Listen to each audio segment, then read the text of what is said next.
காவிரி நதிநீர் பங்கீடு தொடர்பாக காவிரி மேற்பார்வை குழு கூட்டம் டெல்லியில் இன்று நடைபெறுகிறது. இதேபோல நீர் திறப்பு குறித்த உச்சநீதிமன்றத்தின் இடைக்கால உத்தரவை மறுபரிசீலனை செய்யக்கோரிய கர்நாடக அரசின் மனு மீதான விசாரணையும் நடைபெற்றது. இதுகுறித்த கூடுதல் தகவல்களை தருகிறார் எமது செய்தியாளர் சலீம்.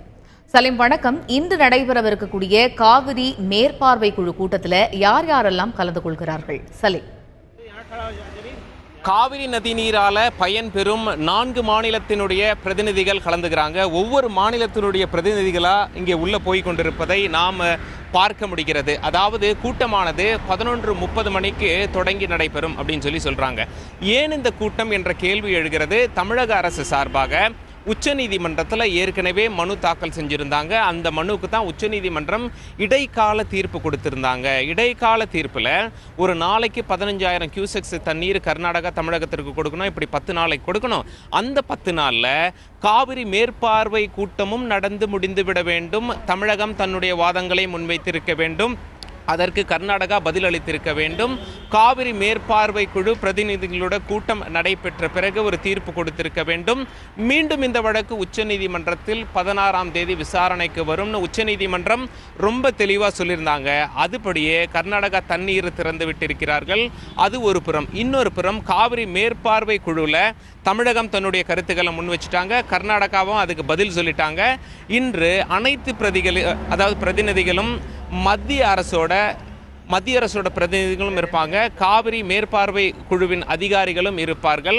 11:30 மணிக்கு கூட்டம் ஆரம்பிக்கும். சலீம், கர்நாடக அரசு தாக்கல் செய்த மனுவிற்கு உச்சநீதிமன்றம் கண்டனம் தெரிவிச்சிருக்காங்க. இது குறித்து தகவல்களை சொல்லுங்க. உச்சநீதிமன்றம் என்ன சொல்றாங்க அப்படின்னா, இடைக்கால தீர்ப்பு கொடுத்தாச்சு, 10 நாளைக்கு தான் அந்த தீர்ப்பு அப்படின்னு சொல்லி நமக்கு எல்லாருக்கும் தெரியும். இதனிடையில் என்ன பண்ணிட்டாங்க அப்படின்னா, சனிக்கிழமை மாலை கொண்டு போய் ரெஜிஸ்ட்ரார் கிட்ட அந்த மனு கொடுத்துருக்காங்க. நேற்று நீதிபதி வீட்டுக்கே போய் இந்த வழக்கை நீங்கள் அவசர வழக்காக எடுத்து விசாரிக்கணும் அப்படின்னு சொல்லி முறையிட்டாங்க. நீதிபதியும் சரி இந்த வழக்கை நாங்கள் எடுத்துக்கிறோம் அப்படின்னு சொன்னாங்க. அதன் அடிப்படையில் காலை 10:30 மணிக்கு இந்த வழக்கு விசாரணைக்கு வரும்போது நீதிபதிகள் என்ன சொன்னாங்க அப்படின்னா, இப்படி ஒரு மனு தேவையற்றது, எதற்கு அவசரமாக வந்து இந்த மாதிரிலாம் கொடுக்குறீங்க அப்படிங்கிற மாதிரி கர்நாடகாவிற்கு கண்டனம் தெரிவித்திருக்கிறார்கள். சலீம், தமிழக அரசு தாக்கல் செய்துள்ள பதில் மனுவில் குறிப்பிடப்பட்டுள்ளது என்ன? இது குறித்த தகவல்கள். தமிழக அரசு என்ன பண்ணியிருக்காங்க, கர்நாடகா இந்த மாதிரி உச்சநீதிமன்றத்தில் இடைக்கால தீர்ப்பை மறுபரிசீலனை பண்ணணும் அப்படின்னு சொல்லி ஒரு மனு போட்டிருக்காங்க. உடனே தமிழக அரசு பதில் மனு தாக்கல் பண்ணியிருக்காங்க.